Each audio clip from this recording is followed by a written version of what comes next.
Botong-boto ko si Sara. At ito, yan, dapat matalo yan kahit walang porsyento, 0% sa English. 100% si Sara Duterte. Yan ang gusto ko. Rimulya na yan. Ha? Alisin nyo sa amin yung rimulya na yan. Bakit, sir? Ang aga Ha? naman na. Walang kwenta yan. Bakit ayaw nyo kay Rimulya, sir? Ha? Bakit ayaw nyo? Traidor yan eh. Oo, Duterte kami. Duterte. Oo, traidor yan. Napakalaking traidor niyan. Sara Duterte pa rin, syempre. Bakit? Ha? Bakit po? Yan lang ang may ano sa atin eh. Yan lang ang may kakayahang mamuno. Yan si Lenny, wala naman yan. Sa history nga ng Pilipinas, sila lang isla natin, hindi niya masagot eh. Oo. Si Otiveros, NPA yan eh. Oo, tsaka pipili sa mga yan, kay Sara ka na. Tumitino pa ang ating bansa. Napakasimple lang naman yan. Logic lang isipin mo dyan. Rimulya, traidor. Bakit ka magbubuto ng mga ganyan traidor? Anong gagawin sa bansa natin? Baka bukas-bukas pagising natin, wala ng Pilipinas. Baka ibinenta rin yan. O, Hontiveros, NPA. O, bubuto ka ba dyan?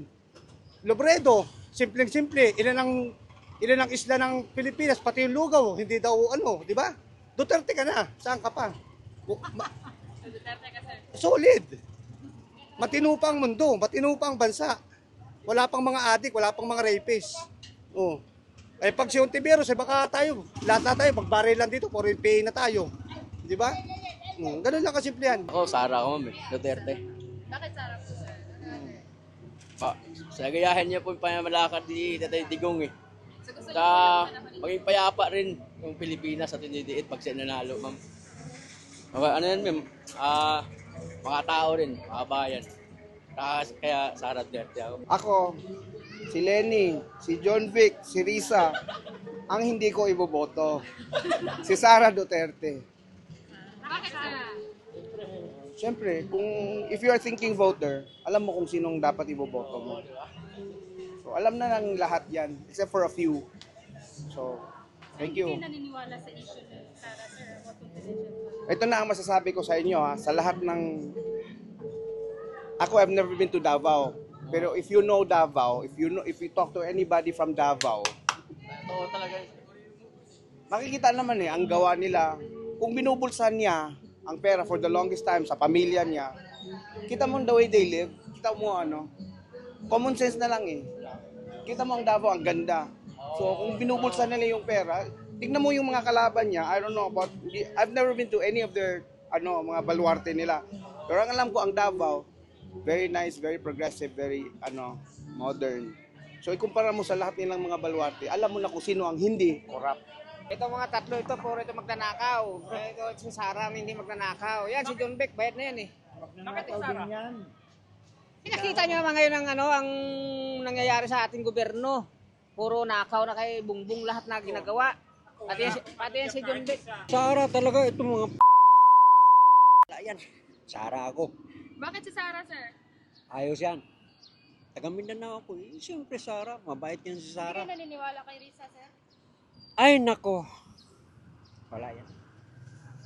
Wala yan. Naku, lalo na yan. Sabi niyo, Kung matindi ito, mas lalo ba yan? Ito, medyo kunti pero wala pa rin yan. Kakamping. Sara! Digong ako. Oh, Sara bakit Duterte. Sara, sir? Ay, pension na. Ay, Ayusin na. gusto mo lang si Sara. Kayo, sir? Sino po? Sila ko, buta. Lupit Yan, niyan. dapat, sir. Ikaw tatakbo. Yan ba lahat ang tatakbo? Yung ano lang, Si sir. Osure lang. Prospect na lang. Hindi pa sila nag-declare, sir. Pero ito si Hontiveros. Nakakaya naman kay Risa, tatakbo pa. Anak ng tuko talaga. Duterte. Duterte yan. Bakit, sir? Para mababago na lahat yan. Bakit, sir? Tumindi pa yung corruption na yun, sir. Matanggal na yung korupsyon. Matagal na yan eh. Sobra-sobra na yung nakorrupt nila para pantakbo yan sa 2028 na naman. Baka may natira pa sa 2025 na pera. Lalabas pa na yan sa 2028. Lahat yan wala. Syempre ito, kasi beautiful yan. Lenny po kayo. Oo, naman. Bakit? Subok ko naging vice president naman siya, marami naman siya nagawa, maraming natulungan, kaya gusto ko din siya. And saka wala siyang kasing issue. Sa government issue, wala. Yung bang na galit siya sa mga kap-kap. Wala ko narinig sa kanyang ganyan. Si Risa, okay din naman si Risa. Kaya lang may issue naman siya sa PhilHealth, hindi ba? Oo. Kamay na bakal sa korupsyon. Apat sir siya na hindi ko Ha?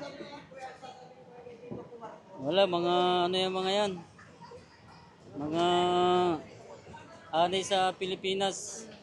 Sara Duterte pa rin kami. Bakit kayo Sara Duterte? Siyempre, maano siya, matapang. Kaya niya pagtanggol ang bansa natin. May paninindigan sa sarili. So, hindi kayo naniniwala sa ano ma'am, confidential funds? Issue ni Sara. Hindi kami naniniwala kasi hindi naman nila pinapatunayan sa publiko pa. Nilalabanan niya lahat kasi malinis ang kanyang record. Hindi siya, parang tinitira lang siya para bumaba. So, hindi kayo naniniwala sa confidential funds ma'am? Sa hindi 100%. Kasi doon lang naman galing sa investigation Doon sila kumuha ng evidence sa Quadco. Naka-monitor ako dyan. Yun ang masasabi ko dyan. Thank you. Maganda po ba mamunod yung mga Duterte sir? Yes! Experience natin sa father niya, hindi ba? Compare sa mga nagdaang presidente. Yes. Sara po, Sara. Bakit Sara sir? Lahat naman kami Sara. Simula pa dati, Duterte na kami. Para may pagbabago. Boboto niyo sa 2028? Sara, siyempre, Sara. Sara? Oo. Bakit si Sara? Sir, ulit. Yan yung alam ko maraming magawa eh. Na maganda. Sara po, Sara po. Ako, Duterte ako. Dati pa. Sara Duterte po. Sara Duterte. Oo. Bakit? Alam, mas feeling ko kasi mas okay ito kaysa katulad ng dati, si Duterte. Sara. Bakit po? Sara lang. Sara. Sir, bakit Sara po? Wala nang kailangan maraming tanong, Sara talaga ako. Ano, si Sara. Sara ka rin, sir. Ah. Bakit Sara, sir? Marami na nagawaan. Oo. Wala kayo kay Sara, sir. Yeah, syempre, matagal na. Ayaw kay Lenny, sir. Hindi. Baka may pagka-crocodile din to Ha? Pwede na si Sara. Sara ka, sir. Oh, Bakit Sara. Sara, sir? Medyo okay yung niya Wala pa akong nakitang napalitang masyadong malaking mali. Either Lenny po or Rizal Tederes. Bakit po? Yung light up, mukha naman pong okay, but it's the two, yung credentials po nila, yung nag-lead po. Kaya, I think, either of the two po, possible na maging president po. Pili na kayo sa Sara Duterte. Sara ka rin, sir. Bakit Sara, sir? Kasi yan ang medyo magandang isa rito sa mga to. Walang kakawenta-kwenta. Sige po. Salamat, sir. Sara Duterte ako dyan. At least yung mga Duterte may magandang record ngayon. Diba? Gano'ng kaganda yung record nila? Tatay di ko, ang dami ng pinanong sa mga drugs, diba?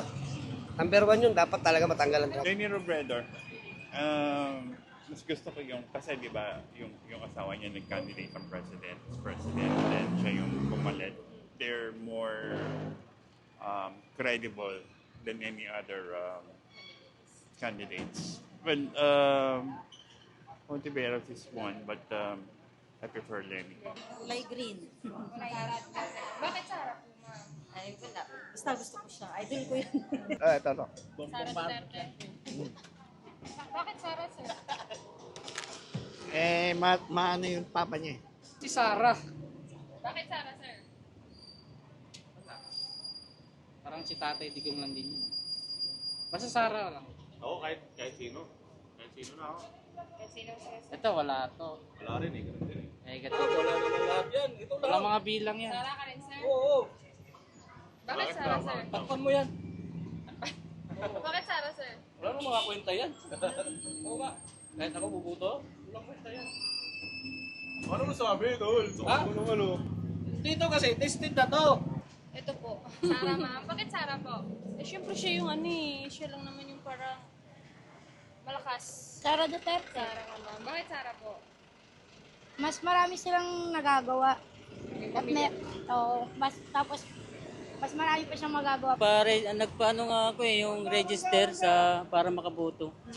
Para lang sa kanya. Ito. Sara, ma'am. Bakit po? Ano pong nagustuhan niyo po kay Sara?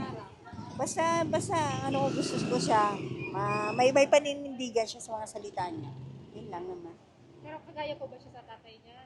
Oo. Yun yung nagustuhan niyo? O yung, basta pag sinabi niya, ginagawa niya, di ba yung mga ano.